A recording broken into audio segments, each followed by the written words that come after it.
Praise the lord. ప్రభువైన యేసుక్రీస్తు నామములో మీ అందరికీ నా హృదయపూర్వక వందనాలు. దేవుడు మిమ్మల్ని మీ కుటుంబాలను ఆశీర్వదించును గాక. దేవుని బిడ్డలారా, ఈ పూట దానియేలు గ్రంథం 6వ అధ్యాయం 10వ వచనాన్ని మనం చదువుకుందాం. శ్రద్ధగా మీ పరిశుద్ధ గ్రంథమును తెరిచి చదవబడుతున్న వాక్యములను కూడా శ్రద్ధగా గమనించవలసిందిగా ప్రభుపేట తెలియజేస్తున్నా. కాగా రాజగు ధర్మావేశు శాసనమును రాయించి సంతకము చేశాను. దేవునికి స్తోత్రం, హల్లెలూయా. ఈ పూట దేవుడు మనతో మాట్లాడాలని, మనం బలపరచాలని ఆయన కోరుతున్నాడు. దానియేలు ప్రార్థనపరుడు, దానియేలు పరిశుద్ధుడు, దానియేలు అన్నిటికంటే ఎక్కువగా దేవుణ్ణి ప్రేమించేవాడు. ఆయన దేవుణ్ణి సేవిస్తూ, దేవుణ్ణి ఆరాధిస్తూ, ప్రతి విషయంలో కూడా కృతజ్ఞతాస్తుతులు తెలియజేస్తూ దానియేలు సాగిపోతూ ఉన్నాడు. దానియేలు చాలా బిజీగా ఉన్న వ్యక్తే. దానియేలు రాజుల దగ్గరుండి రాజుల యొక్క అతి బలమైన శాసనాలను గమనిస్తూ, వారికి ఆలోచన చెప్తూ, రాజ్య ప్రజల యొక్క బాగు క్షేమములు కోరుతున్న ఒక ముఖ్యమైన వ్యక్తే. అన్ని బాధ్యతలు ఉన్నప్పటికీ కూడా, అన్నీ ఉన్నప్పటికీ కూడా దేవుని మాత్రం విడిచిపెట్టలేదు. దేవునికి ఇవ్వవలసిన సమయం దేవునికి ఇచ్చాడు. దేవుని విషయంలో ఎంతగానో నమ్మకంగా, యథార్థంగా ఉన్నాడు. ఈ రోజుల్లో చాలామంది మనం గమనిస్తే, మేము చాలా బిజీ అయిపోయామండి. మా మ్యారేజ్ లైఫ్లో, మా ఫ్యామిలీ లైఫ్లో, మా జాబ్స్ టైంలో మేము పూర్తిగా బిజీ అయిపోయాం, దేవుని పక్కన పెట్టేశాం అని చెప్పేసి చాలామంది వారు తెలియచేస్తూ ఉన్నారు. దానియేలు యొక్క కాలంలో గమనిస్తే, అతడు ప్రాముఖ్యుడైనప్పటికీ దేవుని కంటే ఏది ప్రాముఖ్యంగా ఎంచుకోలేదు దానియేలు. ఏమండి, దానియేలు యొక్క ప్రార్థన, ఆయన ముమ్మార్లు ప్రార్థన చేసేవాడు. ఉదయం, మధ్యాహ్నం, సాయంకాలం ప్రార్థన చేస్తూ ఉండేవాడు. ఈరోజు చాలామంది ప్రారంభము దశలో మేము ఉదయాన్నే లేచి ప్రార్థన చేస్తాము, మధ్యాహ్నం ప్రార్థన చేస్తాము, సాయంకాలం పనుకునే ముందు ప్రార్థన చేస్తాము, మరి కొంతమంది రోజుకి 2 గంటలైన ప్రార్థన చేస్తాము, లేదా 4 గంటలు ప్రార్థన చేస్తాము, 7 గంటలు ప్రార్థన చేస్తాము, వారానికి ఒకసారి ఉపవాసం ఉంటామని చాలామంది దేవుని సన్నిధిలో తీర్మానం తీసుకున్న వాళ్ళు ఉన్నారు. కానీ తీర్మానం తీసుకున్న నీవు దేవుని సన్నిధిలో అలాగూ ప్రవర్తించగలుగుతున్నావా? అలాగూ నిలబడగలుగుతున్నావా? దానియేలుకి ఎన్నో బాధ్యతలున్నా, దానియేలుకి ఎన్నెన్నో పనులున్నా, రాజు పక్కన ఉండవలసిన వ్యక్తి అయినా, రాజ్యం యొక్క ప్రజల యొక్క సమాచారం రాజుకి అందించవలసిన బిజీ షెడ్యూల్ ఉన్నా, అతడు దేవునికి ప్రథమ స్థానం ఇచ్చాడు. దేవుని కంటే ఏది కూడా ఎక్కువగా ఎంచుకోలేదు. ఈరోజు వాక్యం ఇట్టిన సహోదరుడా, నీవు పనిలో బిజీ అయిపోయావేమో, లేదా ఎక్కడెక్కడో జారిపోయి పడిపోయావేమో, లేదా ఎక్కడెక్కడో వేటికి అవకాశం ఇచ్చి ఇప్పుడు ఫెయిల్యూర్ అయిపోయావేమో, నీ జీవితంలో చేయలేని అనుభవాలేమో, కష్టమైన స్థితి నీకు దరి చేరుతుందేమో. అయితే ప్రభు మాట్లాడుతున్నాడు, నీవు ప్రారంభంలో ఏ భక్తి అయితే కొనసాగించావో, ఏ రోషముతో అయితే తీర్మానం తీసుకున్నావో, దేవుని సన్నిధిలో బలిపీఠం యొద్ద నీవు వ్యక్తిగతంగా ప్రార్థించేటప్పుడు, నేను రోజుకి 2 గంటలు, 3 గంటలు, 4 గంటలు, 5 గంటలు దేవుని సన్నిధిలో కూర్చుంటాను, ప్రార్థన చేస్తానని తీసుకున్న నీ తీర్మానం మీద నీవు మరలా నిలబడే అవకాశాన్ని దేవుడు నీకు అనుగ్రహిస్తుండగా, ఈరోజు ఆ కృప పొందుకున్న నీవు మరలా ఆ తీర్మానం మీద నిలబడితే, నా దేవుడు నీ కుటుంబాన్ని ఆశీర్వదించి ఉన్నతమైన స్థానంలో నిలబెట్టి నిన్ను రాజుల ఎదుట నిన్ను హెచ్చింప చేయబోతున్నాడు ఆయన. హల్లెలూయా. ఈరోజు సేవలో బిజీగా ఉంటున్నారు సేవకులు, సేవ అని తిరుగుతున్నారు, ఆయా కార్యాలలో పాల్గొంటున్నారు, మంచిదే. కానీ వాటికంటే ఎక్కువగా నీ పరిచర్య కంటే ఎక్కువగా, నీ సంఘం కంటే ఎక్కువగా, లేదా నీ బంధువుల కంటే ఎక్కువగా నీవు దేవుణ్ణి ఎక్కువగా ప్రేమించటం, దేవుని సన్నిధిలో ఎక్కువగా కూర్చోటం, దేవుని సన్నిధిలో సహవాసం చేయటం, దేవునితో మాట్లాడటం నేర్చుకోవాలి. నీవు సరి చేసుకొని ఆయన్ను ప్రేమించటం ప్రారంభించాలి. ప్రియ సేవకుడా, నీకు ఒకవేళ దేవుడు ఇస్తున్న పిలుపు మేరకు, భారం మేరకు నువ్వు ముందుకు వెళుతున్నావు, బాగుంది, చాలా అద్భుతంగా ఉంది. కానీ వాటికంటే ముఖ్యంగా నీవు దేవుని సన్నిధిలో కూర్చోవాలి, దేవుని పాదాల చెంత గడపాలి. దేశ రాజ్యం యొక్క పరిస్థితులను, రక్షణను గురించిన భారము అన్నిటికంటే ముఖ్యంగా సేవకునిగా సేవకురాలుగా నీ మీద ఆయన పెట్టాడు కనుక అన్నిటిని పక్కన పెట్టి దేవుని సన్నిధిలో కూర్చోవటం నేర్చుకో. అన్నిటిని పక్కన పెట్టి దేవుని సన్నిధిలో కన్నీరు కాల్చడం ప్రారంభించు. అన్నిటిని పక్కన పెట్టి దేవుని సన్నిధిలో దేశ రక్షణ కొరకు ఎలుగెత్తి ప్రార్థన చేసే దానియేలు వంటి వానికి నీవు కానీ సిద్ధపడితే దానియేలు యొక్క జీవితంలో జరిగిన అద్భుతము, దానియేలు గ్రంథంలో జరిగిన ఆ బలమైన కార్యము దేవుడు నీ జీవితంలో చేయాలని ప్రారంభిస్తున్నాడు. నీ జీవితంలో చేయాలని ఆయన ఆశ కలిగి ఉన్నాడు. నీ జీవితంలో జరిగించి రాజుల ఎదుట, ప్రజల ఎదుట, అధికారుల ఎదుట నీ దేవుడు రోషం గలవాడని ఆయన మరలా రూఢిపరచాలని ఆయన ఎంతగానో ఆశ కలిగి ఉన్నాడు. కనుక నీవు ఆయనకి అవకాశం ఇస్తే, నీవు ఆయనకి నీ హృదయంలో స్థానం ఇస్తే ఆ కార్యం ఈ రాత్రి నీ జీవితంలో ప్రారంభించబడునుగాక. హల్లెలూయా, హల్లెలూయా. ఏమండి, రాజు శాసనాలు అక్కడ జారీ చేయబడ్డాయి. రాజ్యపు ప్రజలందరూ కూడా ఆ శాసనాలను పాటిస్తున్నారు.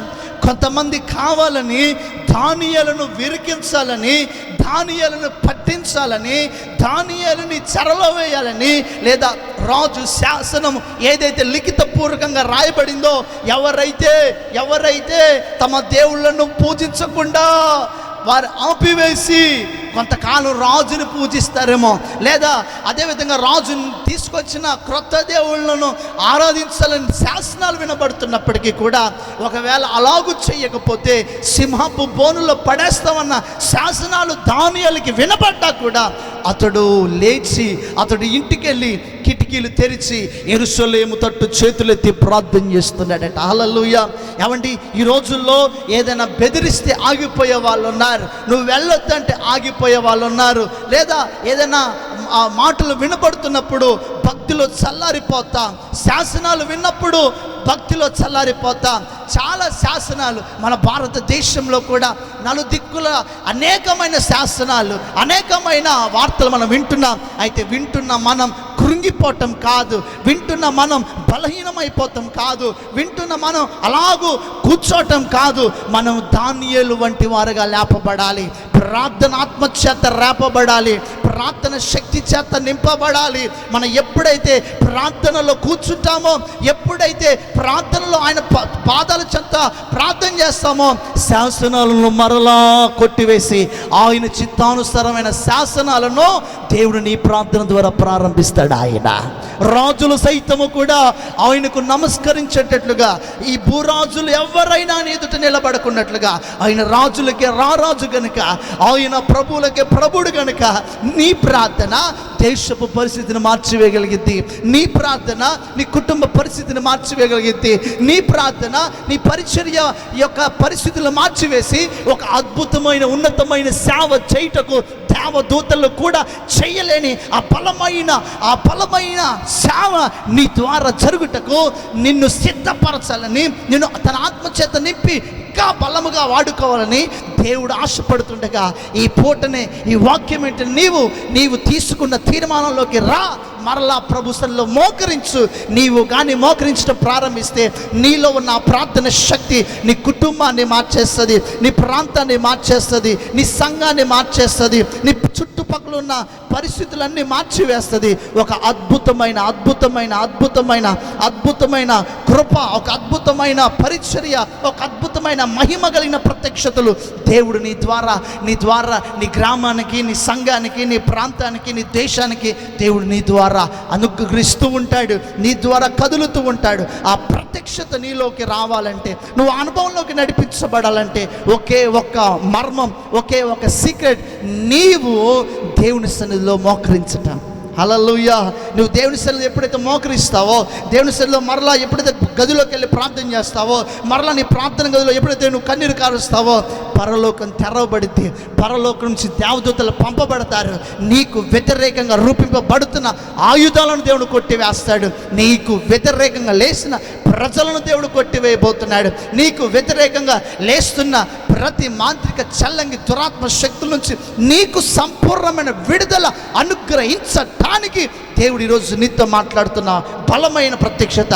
నీవు తీసుకున్న తీర్మానం, మరలా తీర్మానం మీదకి నిలబడు, మరలా ప్రార్థనలోకి రా, మరలా ఆయన సన్నిధిలో కూర్చో, మరలా ఆయన పాదాల చెంత కన్నీరు విడువు.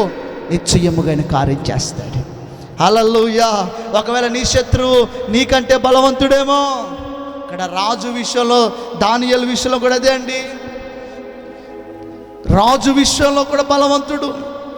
దానియేలు ఆ రాజు శాసనాలను మితిమీరిపోవటానికి గల కారణం, లేదా ఆ హద్దును దాటిపోవడానికి గల కారణం, రాజు బలవంతుడే, కానీ ఆ రాజులకు రారోజైన దేవుడు ఒకడున్నాడు కనుక ఆయనను స్తుతించాలని, ఆయన చెంత గడపాలని దానియేలుకు ఒక దాహం, దానియేలుకు ఒక భారం, దానియేలుకు ఒక దర్శనం అండి. హల్లెలూయా, హల్లెలూయా. చాలామంది చెప్తూ ఉంటారు, అండి ఇంతకుముందు నేను మంచి పరిచర్య చేశాను, ఇంతకుముందు నేను మంచి ఆరాధన చేసేవాడిని, ఇంతకుముందు నేను అద్భుతంగా వాక్యాన్ని ప్రకటించేవాడిని, ఇంతకుముందు ఎక్కువసేపు గంటల ప్రార్థనలో ఉండేవాడిని అని చాలామంది అద్భుతమైన సాక్ష్యాలు ఇస్తూ ఉంటారు. కానీ ఇప్పుడు ఆ ప్రార్థన, ఆ భక్తి, ఆ పరిచర్య చిన్న చిన్నగా తగ్గిపోతా గల కారణం అపవాదైన సాతాను గడికి బలం. ఆ బలం ఎలా వచ్చిందో తెలుసా? నీవు ప్రార్థన చేయకపోవటం బట్టే, నీవు మరలా దేవుని సన్నిధిలో ఆయన పాదాలు వెతకపోవటం బట్టే, నీవు తీసుకున్న తీర్మానం ఏదైతే ఉందో ఆ తీర్మానాన్ని విడిచి నీ ఇష్టాన్ని నెరవేర్చుకోవటం వలన బట్టే అపవాది గడికి బలం వచ్చి నీ కుటుంబంలో, నీ పరిచయంలో, నీ వ్యక్తిగత జీవితంలో వాడు పనిచేస్తూ ఉన్నాడు. హల్లెలూయా. ఒకవేళ వాళ్ళని చూసి వీళ్ళని చూసి భయపడుతూ ప్రార్థనకి వెళ్ళలేకపోతున్నావేమో, వాళ్ళని చూసి వీళ్ళని చూసి మందిరంలో ఎలుగెత్తి ప్రార్థించలేకపోతున్నావేమో. ఒక సహోదరుడు అంటున్నాడు, మా బాబాయ్ వాళ్ళు మా మందిరానికి వస్తారు పాస్టర్ గారు, వాళ్ళ ముందు నేను ప్రార్థించాను, మనసులో చేసేసుకుంటాను, వాళ్ళు ఏదో అనుకుంటారని. మా పిన్ని వాళ్ళు ఉన్నారు పాస్టర్ గారు, నేను చేతులు ఎత్తితే వాళ్ళని చూసి ఎగతాళి చేస్తారేమో అని నేను చేతులు ఎత్తను, నేను ఆరాధన చేయను. అందరేమో ఆత్మచేత నింపబడి బలముగా వారు భాషలు మాట్లాడుతూ ప్రభువులు ఆనందిస్తూ ఉంటే సంఘం, యవనస్తుడు ఒక్కడే వాళ్ళ పిన్ని వైపు చూస్తాడు, వాళ్ళ బాబా వైపు చూస్తాడు. తన యాక్టివ్గా ఉండలేడు దేవుని సన్నిధిలో. ఎందుకంటే అదొక చీకటి, అదొక తెగులు. నీ బంధువులను చూస్తూ ఆరాధన చేయొద్దు, లేదా బయటున్న పరిస్థితులను చూసి నువ్వు ఆరాధన చేయటం మానివేయొద్దు. హృదయపూర్వకంగా ప్రభుని ఆరాధించాలి. లోకం ఎట్టయినా పోని, నీ బంధువర్గాలు ఎట్టయిపోయినా పోని, నీ ముందు నిలబడిన వాడు సర్వశక్తిమంతుడండి. నీ దేవుడు సర్వాధికారి, సర్వలోకాన్ని నడిపించగలిగిన చక్రవర్తి ఆయన. అంటాను, నీవు నిలబడితే, నీవు ప్రభు కోసం నిలబడితే నీ కోసం ప్రభు నిలబడతాడు. నీవు ఆయన సన్నిధిలో తగ్గించుకుంటే ఆయన నిన్ను హెచ్చించటం ప్రారంభిస్తాడు. రాజు శాసనాలే కాదు, అది ఎంత పెద్ద పార్లమెంటు శాసనాలైనా నీ ప్రార్థన ద్వారా దేవుడు మార్చివేయగలడు. ఆమేన్, హల్లెలూయా. దానియేలుకు తెలుసు, కానీ భయపడలేదు. ఎవరికి భయపడ్డాడు తెలుసా? రాజులకు రారాజు అయిన వానికి భయపడ్డాడు. ఆమేన్, హల్లెలూయా. ఈరోజు చాలామంది వాళ్ళు ఉన్నారని, వీళ్ళు ఉన్నారని, వాళ్ళు చెప్తున్నారని, వీళ్ళు చెప్తున్నారని, వాళ్ళేదో అనుకుంటారని, వీళ్ళేదో అనుకుంటారని మందిరానికి ఆగిపోయిన వాళ్ళు చాలామంది ఉన్నారు. ఆరాధన చేయలేని వారు, ఆరాధనకి రానివారా ఉన్నారు. నేను అంటాను కదా, నువ్వు మనుషుల వైపు చూసినంత కాలం నీ కుటుంబాల ఆశీర్వాదం చూడలే. మనుషుల వైపు చూసినంత కాలం నీకు సహాయం దొరకదు. నువ్వు దేని వైపు చూడు. నేను అంటాను, నిజమైన ఆరాధికునికి అసలు చుట్టుపక్కల ఎవరున్నా లేకపోయినా అవసరం లేదు, ఆరాధించాలని ఆశ ఉంటే చాలు. ఆ ఆశ దేవుని సన్నిధిలోకి వచ్చి చేతులు ఎత్తితే ఆ ఆశను దేవుడే తృప్తిపరుస్తాడు. స్తోత్రం కలుగును గాక. ఏమంటే మీ గిన్నె నిండి పొరలేటట్లుగా, నీవు ఆనందించి గంతులు వేసేటట్లుగా ప్రభు చేస్తాడు. హల్లెలూయా, స్తోత్రం కలుగును గాక. దానియేలు దేవుని సన్నిధిలో భయభక్తులు కలిగి, మనుషుల దృష్టి కాదు, రాజుల దృష్టికి అసలే కాదు, అతడు దేవునికి లోబడి దేవుని దృష్టికి తగ్గించుకొని తను తీసుకున్న తీర్మానం, ప్రతిరోజు యెరూషలేము కొరకు నేను ప్రార్థన చేస్తానయ్యా అని ముమ్మార్లు ప్రార్థిస్తున్నాడు దానియేలు. హల్లెలూయా. ఈ వాక్యం వింటున్న వారులారా, మీరు ఇంతకుముందు ఎన్నో తీర్మానాలు తీసుకున్నారుగా. మా సేవకుడి కొరకు ప్రార్థన చేస్తాను, మా పరిచర్య కొరకు ప్రార్థన చేస్తాను, మా అమ్మగారి కొరకు ప్రార్థన చేస్తాను, మా కుటుంబం కొరకు, మా కాలనీ రక్షించబడినట్లుగా, మా ప్రాంతం కదిలించబడినట్లుగా నేను ప్రార్థన చేస్తాను తీర్మానం తీసుకున్నావే. ఆ తీర్మానాలు ఎక్కడా? ఎక్కడున్నావు? ఎక్కడ ఆగిపోయావు? ఎక్కడ నిలిచిపోయావు? ఈరోజు దేవుడు నిన్ను పిలుస్తున్నాడు. ఈరోజు నా దేవుడు మరలా నీకు పిలిపిస్తున్నాడు. ఇన్ని రోజులుగా నీ కుటుంబంలో ఆగిపోవటానికి గల కారణం కార్యాలు, ఇన్ని రోజులు నీ కుటుంబంలో శాపం అనుభవించడానికి గల కారణం ప్రార్థన జీవితం లేకపోవటమే, ప్రార్థనలో నువ్వు నలగకపోవటమే, ప్రార్థనలో కూర్చోకపోవటమే, ప్రార్థనలో కన్నీరు విడవకపోవటమే. నిజం చెప్పండి, ప్రార్థన చేసుకున్నప్పుడు మీ జీవితాలు ఎంత అద్భుతంగా ఉన్నాయి. ప్రార్థనతో ప్రారంభించిన ఆ రోజు ఎంత అద్భుతంగా ముగిసిందండి. ఏ గొడవైనా ఉందా, ఏ ఇబ్బంది అయినా ఉందా, ఏ కష్టమైనా ఉందా, నేను అంటాను కదా, ప్రార్థన చేసే వారి చెంత నా ప్రభు ఉంటాడు. ఆమేన్, హల్లెలూయా. దానియేలు ప్రార్థిస్తుంటే కొంతమంది విషపు మనుషులు అతడు ప్రార్థిస్తాడని తెలిసి కరెక్ట్ టయానికి వెళ్ళి అతన్ని బంధించి రాజు యొద్దకు తీసుకొచ్చారండి. అతడు చేసిన తప్పేంటి? ఏ దొంగతనం చేయలేదే, ఒకరిని చంపలేదే, అతడు చేసింది ప్రార్థన. హల్లెలూయా. అతడు ప్రార్థన చేశాడు, తీసుకొచ్చి రాజు ఎదుట నిలబడ్డాడు. దానియేలు, నువ్వు చేసిందేంటి? మీరు చెప్తుంది నిజమేనా అని అంటే అప్పుడు దానిలో అంటే, అవునయ్యా, నేను సేవిస్తున్న నా దేవుడు సజీవుడు. హల్లెలూయా.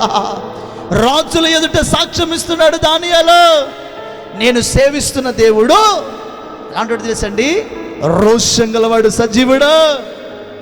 ఈరోజు చాలామంది మేము యేసు ప్రభుని నమ్ముకుంటున్నామండి, మా దేవుడు పరిశుద్ధుడండి, మా దేవుడు సర్వాధికారి అండి అని సమాజంలో ఒప్పుకోలేకపోతున్నారు.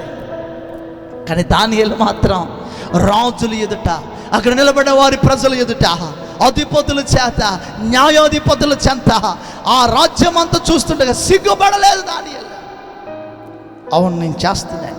స్తోత్ర, హల్లెలూయా. తెలిచాడు, ఆయన నమ్మిన దేవుణ్ణి తెలియపరిచాడు దానియేలు. ఈరోజు చాలామంది మందిరానికి వస్తుంటే బైబిల్ని చేత పట్టుకొని రాలేకపోతున్నారు. పిల్లలకి ముందు ఇచ్చి పోండి, మీరు ఫస్ట్ పోయి ఆడపోయి బైబిల్ పెట్టండి అని తల్లిదండ్రులు చాలామంది బైబిల్ని పిల్లలతో పంపించి మందిరంలో తీసుకొస్తున్నారు. మళ్ళీ ప్రార్థన అయిపోయిన పిల్లలకి ఇచ్చి మళ్ళీ ఇంటికి తీసుకెళ్తున్నారు. మరి కొంతమంది కవర్లో కట్టుకొని, మన కొంతమంది ఏమో ఆ చీర ఆ పైటలో కప్పుకొని, లేకపోతే మరి కొంతమంది నాకు బ్యాగు సపరేట్గా బ్యాగ్ అండి, ఆ బ్యాగులో పెట్టుకొని, ఆ బ్యాగ్ కూడా ఎట్లుంటుందో తెలుసండి, లేడీస్ హ్యాండ్ బ్యాగు, లేకపోతే మామూలుగా ఉంటుంది కండి బైబిల్ బ్యాగ్స్గా ఏరేవి. స్తోత్రంగా కనుక అంటే బైబిల్ కనబడి రాకుండా ఎన్నో కొత్త రంగుల హక్కులు చెప్తున్నారు. ఒక ప్రాంతానికి వాక్యం చెప్పడానికి వెళ్ళాను నేను. వెళ్తే ఇలా ముందు వరుసలో ఒక ఆయన కూర్చున్నాడు. ఆయన ఆ బైబిల్ వాక్యం చెప్తూ పరిశుద్ధ గ్రంథమైన బైబిల్ ఎవరెవరు తెచ్చారో చూపించండి అంటే అందరూ చూసుకుంటా తెరుస్తూ చూపిస్తున్నాడు. ఇక్కడ ముందు కూర్చున్న ఆయన అది బైబిలో అర్థం కాలేదు, లేకపోతే వేరే పుస్తకమో అర్థం కాలేదండి. నిజమండి, అసలు బైబిల్ లాగా లేదు అది. హల్లెలూయా. దానికి మళ్ళీ పైన కలర్ వేరు, లోపల కలర్ వేరు, దానిపైన కవర్ వేరు. చూడటానికి పుస్తకం, కానీ లోపల దేవుని గ్రంథం. హల్లెలూయా. ఎంత అద్భుతంగా ఉంటుందండి పరిశుద్ధ గ్రంథం అని. అద్భుతంగా ఇలా చేతులు పట్టుకొని రావచ్చు కదా, ఇలా చేతులు పట్టుకొని అద్భుతంగా ఇలా రావచ్చు కదా. రాలేరు, కొంతమంది ఒప్పుకోలేరు. కానీ దానియేలు అలా కాదు. సమాజం ఎదుట, రాజుల ఎదుట, అక్కడున్న న్యాయాధిపతుల ఎదుట నా దేవుడు సజీవుడిని ఒప్పుకుంటున్నాడు. స్తోత్రం కలిగిన గాక. ఈ మనసు మనకు ఉండాలి. సేవకుడా, ఓ విశ్వాసి, దేవుని జనాంగమా, నీవు ప్రభుని నీవు ఎప్పుడైతే సమాజంగా ఒప్పుకుంటావో పరలోకంలో నా ప్రభుని ఒప్పుకుంటాడు. ఇది నేను చెప్పిన మాట కాదండి, ప్రభువే చెప్పాడు. నువ్వు ఎప్పుడైతే సమాజంగా యేసు ప్రభు నా దేవుడిని ఒప్పుకుంటావో, నువ్వు చచ్చిపోయి దేవుని ఎదుట నిలబడతావే, అప్పుడు ప్రభు కూడా ఏమంటాడంటే నువ్వు నా బిడ్డవంటాడు ఆయన. నువ్వు ఎక్కడ నేను యేసు ప్రభుని నమ్ముకోవట్లేదండి అన్నట్టుగా ఉన్నావు అనుకో, రేపు పరలోకం పోయినప్పుడు కూడా ఆయన కూడా అంటాడు కదా, నువ్వు ఎవరో నాకు తెలియదు అంటాడు. స్తోత్ర.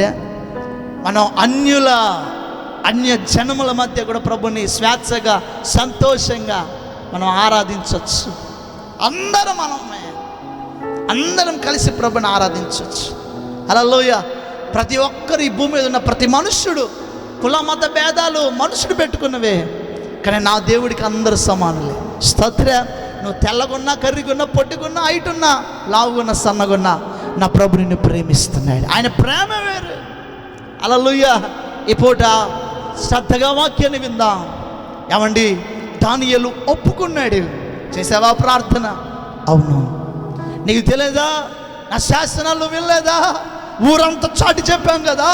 ఒకవేళ నేను విడుదల చేసిన శాసనాలను నువ్వు అంగీకరించకపోతే, నువ్వు పాటించకపోతే, ఎవరైతే పాటించారో వారిని సింహపు బోనులో వేస్తామని మేము ప్రకటించిన వార్తలను వినలేదా దానియేలు అంటే? అప్పుడు దానియేలు అన్నాడు, లేదు రాజా, నేను విన్నాను అని చెప్పేస్తే, వెంటనే కొంతమంది శత్రువులు అతని సింహపు బోన్లో వేయాలని బలవంతం చేశారండి. ఎప్పుడైతే అలా చేశారో దానియేలుని సింహపు బోన్ యొద్దకు తీసుకుని వెళ్ళారు. సింహాల బోన్లోకి తీసుకొని వెళ్ళారు. స్తోత్రం కలుగునుగాక. హల్లెలూయా, హల్లెలూయా.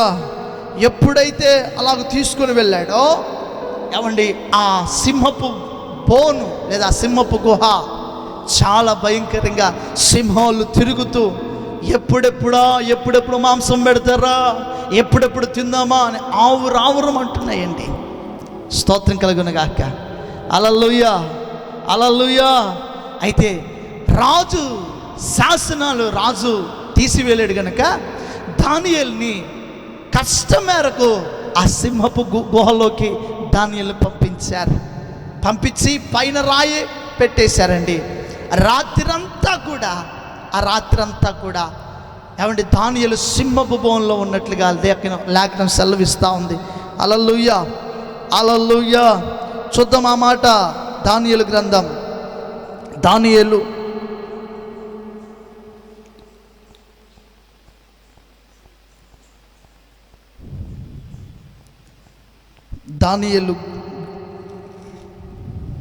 అదే 6వ అధ్యాయం,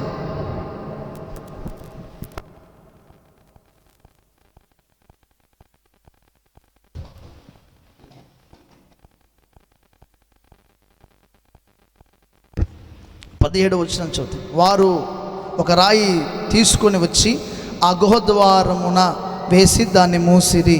మరియు దానియేలు గురించి రాజు యొక్క తీర్మానము మారునేమో అని రాజు ముద్రను అతని యాధికారులు ముద్రను వేసి దాన్ని ముద్రీకరించి. స్తోత్రం కలుగునుగాక. ఏమండి, ఆ గుహకి రాయి వేసి దానికి మరలా రాజుగారు జాలిపడి మరలా దాన్ని తప్పించే అవకాశం ఉందేమని చెప్పేసి రాజు ముద్ర వేయించారటండి. అక్కడ ఉన్న వాళ్ళు కొంతమంది శత్రువులు అలా తయారవుతున్నారు. అక్కడ రాజు ముద్ర పడితే అది తీయటానికి వీళ్ళే. ఆ నియమం ఎప్పుడైతే ఉందో అంతవరకు రాజు చెప్పాడు కాబట్టి, రాజు ముద్ర వేశాడు కాబట్టి ఇక మధ్యలో వచ్చి కూడా ఎవరు రక్షించడానికి వీలు లేకుండా చేశారు. దానిలో అక్కడ ఉన్నాడమ్మా, సింహాల గుహలో ఉన్నాడు, సింహాల మధ్య ఉన్నాడు. ఏమండి, దానియేలు గుహలోకి వెళ్ళంగానే మనం వెంటనే ఏమంటాం తెలుసా? గుహను చూడంగానే ఆ ప్లేస్లో మనం ఉంటే, అబ్బో వద్దయ్యా, నాకు ఈ ప్రార్థన వద్దు, ఈ దేవుడు వద్దు అనుకుంటాం. రాజా, నువ్వు ఏ దేవుడిని మొక్కబట్టి ఆ దేవుడిని మొక్కుతాను రాజా అంటాం. కానీ దానియేలు మాత్రం అలా కాదండి. హల్లెలూయా. దానియేలు సింహపు బోనులో కూడా వెళ్ళటానికి గల కారణం ఏంటి తెలుసా? బ్రతికిన ప్రభు కోసమే, చచ్చిపోయిన ప్రభు కోసమే, ఆయనకే మహిమ కలుగునుగాక అంటూ ఆ గుహలో అడుగు పెట్టాడు దానియేలు. స్తోత్రం కలిగినగాక. రక్షించగలిగిన దేవుని వైపు ఆధారపడి అడుగు పెట్టాడు దానియేలు. ఈరోజు చాలామంది శ్రమ చూడంగానే, చాలామంది ఆ పరిస్థితులు చూడంగానే దేవుని విడిచిపెట్టి లోకం కలిసిపోయే వాళ్ళు ఉన్నారు. కానీ శ్రమ ఉంది ముందని తెలుసు, సింహాల బోన్లో వేస్తారని దానియేలుకి తెలుసు. అయినా కూడా ఆ సింహపు బోనుల్లో వెళ్ళటానికి దానియేలు ఇష్టపడ్డాడు. ఎవరైనా మీరు శ్రమల పాలవుతారు అని చెప్తే, మాకు ఈ శ్రమ వద్దని లోకంలో కలిసిపోయిన వారు ఉన్నారు. కానీ ఈరోజు శ్రమను చూసో, లోకపు ఆశలు చూసో, లోకపు యొక్క కోరికలను చూసో లోకము రాని పిలిచినా కూడా ఈ భూమి మీద కొంతమంది పరిశుద్ధులు తమ శరీరాన్ని చంపుకొని, తమ ఆకులను చంపుకొని, తమ కోరికలను చంపుకొని, తమ శరీరాలను నల్లగొట్టుకొని ఈ భూమి మీద ఇంకా ఇంకా ఇంకా ప్రభు కోసం పనిచేసే పరిశుద్ధులైన వారు ఉన్నారు. పరిశుద్ధులైన వారు ఉన్నారు, కనులైన వారు ఉన్నారు. శ్రమ ముందుకొచ్చిన, మరణమే ముందుకొచ్చిన విడిచిపెట్టని భక్తి, మరణం ముందుకొచ్చి నాట్యం ఆడుతున్న, రోగం వచ్చి మంచం మీద పడ్డ, ప్రాణం పోయినా పర్లేదు నా దేవుణ్ణి విడిచిపెట్టని పెట్టం అనే పరిశుద్ధులు ఎంతోమంది ఈ భూమి మీద నేను చూశాను. వారునట మనకు ఆశీర్వాదం. హల్లెలూయా, స్తోత్రం కలుగునుగాక. దైవజనులు యేసన్న గారు మనకు తెలిసింది, గోరంట్లో సేవ చేస్తున్న దైవజనులు యేసన్న గారు ఎంతో మరణకరమైన పరిస్థితి, పడక మీద ఉన్నాడు, బలం లేని స్థితి, మాట్లాడలేని స్థితి, నిల్చోలేని స్థితి, కూర్చోలేని స్థితి. అంటే అలాంటి పరిస్థితుల్లో ఉన్నా కూడా ప్రభు సేవ చేయాలని, అనేక ప్రాంతాలు తిరగాలని, అనేకులకు ప్రభుని పరిచయం చేయాలని ఆ మరణ పడక మీద పిడికిలు బిగించి తన శక్తిని అంతా కూడబెట్టుకొని అంటే పిడికిలు బిగించాడు. రోషంతో అన్న మాట ఏంటో తెలుసా? నాకు ఇంకా కొంతకాలం దేవుడు ఆయుష్ ఇస్తే ఇంకా ప్రభు పని విస్తారంగా చేస్తానరా అని చెప్పిన గొప్ప దైవజనులండి యేసన్న గారి. ఇంకా ఎన్నెన్నో తెర ముందు కనబడ్డ వాళ్ళు అని చెప్పుకోగలుగుతున్నా, తెర వెనకాల ఉండి చాలామంది దైవజనులు ప్రభు కొరకు, ప్రభు యొక్క పను కొరకు నలిగిపోతున్న దైవజనులు కొక్కలుదిగా ఉండటం మన దేశపు యొక్క ధన్యత, మన ప్రాంతం యొక్క ధన్యత. వారన్నిటినీ దేవుడు అలాంటి గొప్ప దైవజనులను, స్వార్థికులను, ప్రవక్తలను, కుటుంబాలను, వ్యక్తులను, స్త్రీలను, పురుషులను ప్రభు కొరకు మరణము లెక్క చేయకుండా, ప్రభు కొరకు రోగము లెక్క చేయకుండా, శరీరము శ్రమను లెక్క చేయకుండా నలిగిపోతూ ఏజెన్సీ ఏరియాల్లో, అడవుల్లో, కొండల్లో సేవ చేస్తున్న వారు ఎంతో తక్కువ. సిటీస్లో, విలేజెస్లో సేవ చేయటం ఈజీయే, కానీ నీరు దొరకని, కరెంటు లేని ప్రాంతాలు, తిండి లేని ఏమంటే పరిస్థితి భయంకరం. ఇటీవలి కాలంలో యూట్యూబ్లో సతీష్ మైకేల్ బ్రదర్ అండి, ఏజెన్సీ ఏరియా ప్రాంతం అండి, సరిగ్గా ఇల్లు లేవు, సరిగ్గా రోడ్లు లేవు, ఆ ప్రాంతాలకు వెళ్ళి ప్రభు సేవ చేస్తాడు బ్రదర్. నిజంగా దేవుడు నిన్ను దీవించునుగా. ప్రభు కొరకు నిలబడి నలిగిపోతున్న వారు సువార్థికులు ఎంతోమంది ఉన్నారు. నేను అంటాను కదా, నేటి తరంలో ప్రభు కోసం తెగించే దానియేలులు అలాంటి వారే. స్తోత్రం కలుగునుగాక. హల్లెలూయా. ఏమంటే మరణం ఉందని తెలుసు, సింహాల బోనుందని తెలుసు దానియేలుకి, కానీ భక్తిలో చల్లారిపోలేదు, ప్రార్థన ఆపలేదు, సింహాల బోన్లో పడివేయబడ్డాడు. అలా పడివేయబడ్డా కూడా చక్కగా మోకరించి ప్రార్థన చేస్తున్నటువంటి దానియేలు. స్తోత్రం కలుగునుగాక. ఏమంటే ఎప్పుడైతే అలా ఎలుగెత్తి ప్రార్థన చేస్తున్నాడో సింహాల దగ్గరకు వచ్చాయి, సింహపు యొక్క గాండ్రింపు వినబడుతుంది, కానీ దానియేలు మాత్రం ప్రార్థన ఆపలేదు. అదే సాధారణమైన వ్యక్తులైతే, దేవుడి మీద విశ్వాసం లేని వ్యక్తులైతే అసలు ఆ గోల అడుగు పెట్టకుండా చచ్చిపోతారు హార్ట్ అటాక్ వచ్చి. కానీ సింహాల మధ్య ప్రార్థన చేస్తున్నాడు దానియేలు. ఎందుకు తెలుసా? దానియేలు ఈ చుట్టూ తిరుగుతున్న సింహాల వైపుగా నమ్మకం ఉంచింది. అతడు యూదా గోత్రపు సింహమైన యేసు పైన నమ్మకం ఉంచాడు. హల్లెలూయా. అతని ప్రార్థన వ్యర్థంగా పోదని, అతని ప్రార్థన దేవుడు వింటున్నాడని, ఆపత్కాలంలో మొర్రపెట్టగా ప్రార్థనలకు ఇచ్చే దేవుడని దానియేలుకి తెలుసా. అందుకే విశ్వాసంతో ప్రార్థన చేస్తున్నాడు. హల్లెలూయా. ఎప్పుడైతే అలా ప్రార్థన చేస్తున్నాడు, ఏమంటే దేవుడు తన దూతను పంపించి సింహాల నోళ్ళని మోయించేశాడు. హల్లెలూయా. స్తోత్రం కలుగునుగాక. నేను అంటాను, నీ శత్రువు ఎంత బలమైన వాడు కాదు, నీ దేవుడు బలవంతుడు. నీవు ప్రార్థన చేస్తే నీ జీవితాల్లో ఎంత బలమైన సింహాలు వస్తున్నాయో, ఎన్ని బలమైన శోధనలు వస్తున్నాయి. దానియేలు చుట్టూ సింహాలు గుంపుగుడినట్లుగా నీ జీవితంలో కూడా శ్రమలు, నిందలు, వ్యతిరేకతలు, భయంకరమైన మనుషులు నీ చుట్టూ కమ్ముకున్నారేమో, నీ చుట్టూ నిలబడ్డారేమో. భయపడొద్దు, నీతో యూదా గోత్రపు సింహమైన యేసయ్య ఉన్నాడు. నీవు మోకరిస్తే, నువ్వు ప్రార్థన చేస్తే నీ చరిత్ర మార్చివేయబోతున్నాడు ఆయన. అద్భుతము చేయబోతున్నాడు. ఎవరి నోళ్ళు అయితే నిన్ను ఇష్టం వచ్చినట్టు తిట్టాయో, ఎవరి నోళ్ళు చూసైతే నువ్వు భయపడ్డావో, ఎవరిని చూసైతే నువ్వు భయంకరమైన స్థితిలో దిగజారిపోతున్నావో, వాళ్ళ నోళ్లను మూయించడానికి నీ ప్రార్థన విని దేవుడు ఆకాశం నుంచి దేవదూతను పంపుతున్నాడే. ఆమేన్. నీవున్న ఆ గుహ ఆరాధన గుహగా మారబోతుంది. నువ్వు ఉంటున్న ప్రాంతం ఎవరు గుర్తించలేని డెవలప్మెంట్ దేవుడు తీసుకొని రాబోతున్నాడు. హల్లెలూయా. ఎవరిని బట్టి తెలుసా? నిన్ను బట్టి. స్తోత్రం. నిన్ను బట్టి నీ ప్రాంతాన్ని, నీ పరిచయను దేవుడు అలా మంచి చేయబోతున్నాడు. సేవకుడా, దేవుడు నీతో మాట్లాడుతున్నాడు. నీ ప్రాంతంలో డెవలప్మెంట్ లేదా? ట్యూబ్ లైట్ లేదా? వెహికల్స్ రోడ్ లేదా? గవర్నమెంట్ రోడ్లు వేయబోతా ఉంది. స్తోత్రం కలిగిన గాక. హల్లెలూయా. డెవలప్మెంట్ రాబోతుంది ప్రాంతంలో.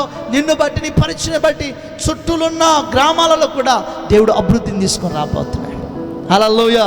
ఈరోజు నమ్మికుంచు రాజులు సైతం కూడా నీ యొద్దకు రాబోతున్నారు. హల్లెలూయా. స్తోత్రం కలుగును గాక. ఏమండి, దానియేలు ఆ రాత్రి ప్రార్థిస్తున్నప్పుడు ఏమండి, సింహపు పిల్లలు పిల్లి పిల్లలుగా దానియేలు యొద్దకు వచ్చి అలాగా అనుకున్నాయండి. వాటికి ఆకలి లేదా? ఉంది. అయినా కూడా ఏమండి, దానియేలు మీద కనీసం అవి వచ్చి కనీసం ఒక చెయ్యి కాదు కదా, దగ్గరకు వచ్చి ఇట్లా గీరినట్టు కూడా లేదంటండి. అలాగ పిల్లలాగా పండుకుండిపోయాయి. నీ ప్రార్థన ఎవరి నోరులైనా మూయించేస్తుంది, ఏ స్థితినైనా మార్చేస్తుంది. ఎప్పుడైతే రాజు రాత్రి నేను నిద్రపట్టలేదండి, రాజుకి ఉదయాన్నే లేచి ఆ గుహ ద్వారం తీసివేయండి అని చెప్పేసి చెప్పాడు. వెంటనే ఆ రాయిని తొలగించారు. ఆ రాయిని తొలగించి చూడగా దానియేలు చుట్టూ పిల్లల్లాగా సింహాలు అలాగు పడుకొని ఉన్నాయి. దానియేలు మోకాల మీద ప్రార్థన చేస్తున్నాడు. హల్లెలూయా. స్తోత్రం కలుగును గాక. అప్పుడు రాజు అంటున్నాడు కదా 16వ వచనంలో, 6వ అధ్యాయం 16వ వచనం.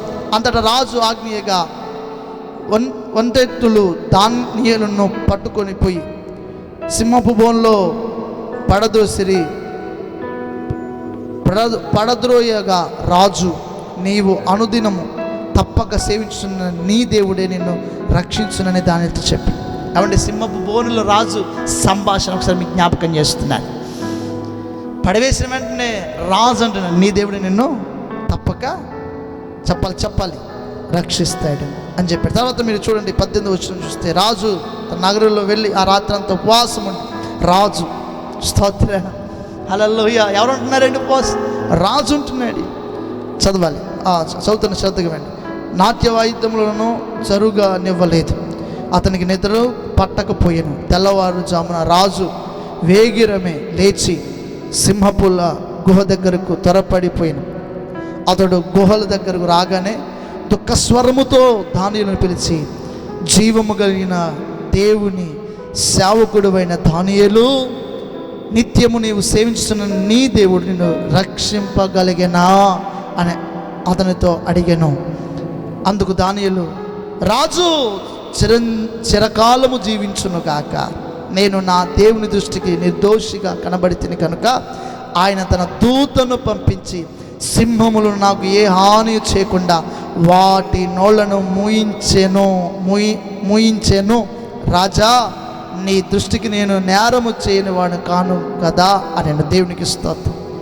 ఏమండి, రాజు చేత సాక్ష్యం వినిపించబడుతుంది. స్తోత్రం.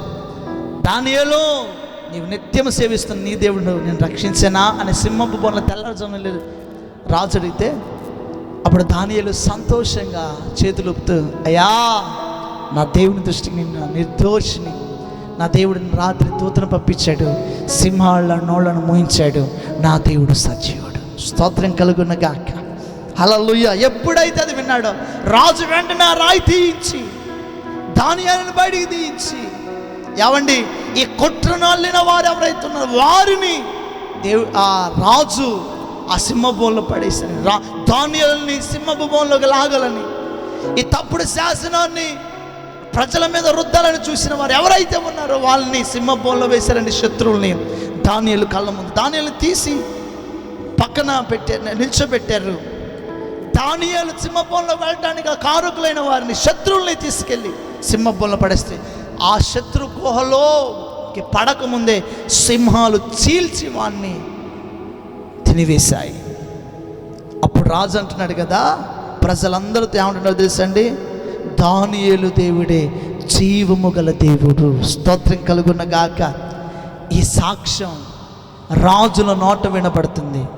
నేను అంటాను, సేవకుడు చెప్పట్లేదు, లేదా ఇంకెవరో చెప్పట్లేదు, ఆ దేశానికి రాజు అయిన వాని నోట వినబడుతున్న అద్భుతమైన సాక్ష్యం, దానియేలు దేవుడే జీవం కలిగిన దేవుడు. కనుక దానియేలు దేవుడిని అందరూ ఆరాధించాలి.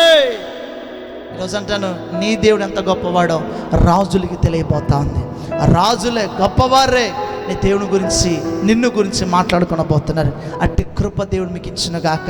ఈరోజైనా నడుము కట్టుకొని, ఈరోజైనా అన్నీ పక్కన పెట్టేసి నీవు తీసుకున్న తీర్మానం 2 గంటల 3 గంటల ప్రార్థనలు 4 గంటల ఏ తీర్మానం తీసుకున్నావో, రోజుకు 1 గంట అయినా ప్రార్థన చేస్తున్నాయా, వాక్యం చదువుతున్నావే, ఆ తీర్మానంలోకి రా. ప్రభు నిన్ను బలపరిచి నిన్ను నిలబెడతాడు, నీ శత్రుల నోరును మూయిస్తాడు, రాజుల ఎదుట నేను గొప్ప చేస్తాడు. అందరు కళ్ళు మూసుకుందాం, ప్రార్థన చేద్దాం. Thank you Jesus, thank you Jesus, thank you Jesus. హల్లెలూయా, హల్లెలూయా. పరిశుద్ధుడా, ప్రేమ కలిగిన తండ్రి, నీకు స్తోత్రాలు, వందనాలు ప్రభా. నాయన, ఇంతవరకు మాతో మాట్లాడిన ప్రతి మాటను బట్టి నీకు స్తోత్రం. ఎవరైతే ఈ వాక్యాన్ని శ్రద్ధగా విన్నారో వారి జీవితాలలో కూడా వారు తీసుకున్న తీర్మానాలు, అయ్యా వారి జీవితంలో అయ్యా నిలబడాలనుకుంటున్న ప్రతిదీ కూడా ఆయన తీర్మానమే. అదేవిధంగా నాయన వారు మరలా ప్రార్థన చేయాలని, మరలా వారి భక్తి కొనసాగించాలి, మరలా వాళ్ళు నిలబడాలని కోరుతుండగా వారి ఆశను తృప్తిపరచు, నిలబెట్టండి, బలమునివ్వండి, శక్తినివ్వండి, అగ్నితో నింపండి. నాయన, నేను నమ్ముతున్నాను, ఎంతమంది అయితే ఈ వర్తమానం వింటున్నారు వారి జీవితాలు అద్భుతాలు జరుగును గాక. గర్భఫలం లేని వారికి గర్భఫలాలు తెరవబడును గాక. అయ్యా, నిందలు కొట్టివేయబడాలి. సింహపు నాయన స్వభావం వంటి శత్రువులు మా చుట్టూ ఉన్న వారి నోళ్ళు మూయించి అయ్యా మమ్మల్ని రక్షించగలిగిన గొప్ప దేవుడవయ్యా. రాజులు సైతం కూడా వణికిపోయేటట్లుగా, అధికారులు చేత వణికిపోయేటట్టుగా అయ్యా కార్యములు చేయగలిగిన గొప్ప దేవుడవు. డాక్టర్లు సైతం ఆశ్చర్యపడేటట్లుగా నాయన అద్భుతములు చేయగలిగిన దేవుడవు. ఎవరైతే ఏ సమస్యలతో, ఏ ఇబ్బందులతో, ఏ పోరాటాలతో అయ్యా ఏ పందకాలలో, ఏ ఇబ్బందుల్లో ఇరిగిపోయారో నీ దేవదూత వెళ్ళి వారిని విడిపించునుగాక, వారిని నడిపించునుగాక. వారు ఏ అప్పుల మధ్య, ఏ రోగాల చేత, ఏ ఇబ్బందుల చేత, ఏ శ్రమల చేత నాయన మరణపు పరిస్థితుల్లో ఉన్నారు, ఆ రోగపు శాపము కట్లు, పాపపు కట్లు తొలగిపోవునుగాక యేసునామములో. In the name of Jesus ఇప్పుడు వారిని స్వస్థపరచండి, యేసునామములో స్వస్థపరచండి. దయ్యపు శక్తులన్నీ కూడా యేసు నామములో అయ్యా వారిని విడిచి వెళ్ళి పోవునుగా. ఇప్పుడే నాయన క్యాన్సర్ కానీ, HIV, AIDS, TB ఏదున్నా అయ్యా నార్మల్ రిపోర్ట్ వచ్చును గాక. బిడ్డలు నాయన గొప్ప సాక్షులుగా నిలబెట్టండి. దానియేలును రక్షించిన నీవు, దానియేలును తప్పించిన నీవు నాయన, ఎవరు ఏ బంధకాలు ఉన్న వారిని విడిపించి తప్పించి రక్షించగలిగిన గొప్ప దేవుడవయ్యా. అతడు నా నామమును ఎరిగినవాడు కనుక నేను అతన్ని తప్పిస్తానన్నా, దీర్ఘాయుషు చేత తృప్తిపరుస్తా అన్నావు. వారికి నీ బిడ్డలకు ఆ వాగ్దానం స్థిరపరిచి సేవించుచున్న నీవు వారిని రక్షించమని, అద్భుతము చేయమని, అగ్నితో నింపి నీ సేవకులను, నీ సేవకురాలను మీరు బాహుబలంగా వాడుకొని చెప్పిన ప్రతి మాట వారి జీవితంలో నెరవేర్చబడును గాక. గొప్ప కార్యాలు జరుగును గాక. అయ్యా అద్భుతం చేసి ప్రతి శాపం కొట్టివేసి ఆశీర్వదించమని నీ దేవదూతలు వారికి తోడుగా ఉంచి అయ్యా వారి చుట్టూ నీ అగ్ని కంచె వేసి నడిపించమని, ప్రతి కుటుంబంలో సమాధానం, ప్రతి పరిచర్లో విస్తరణ, ప్రతి వ్యక్తిలో అభివృద్ధి కలుగునుగా. కానీ యేసు నామములో అడిగి పెట్టుకొని పొందుకొని ఉన్నాము తండ్రి. Amen, amen, amen.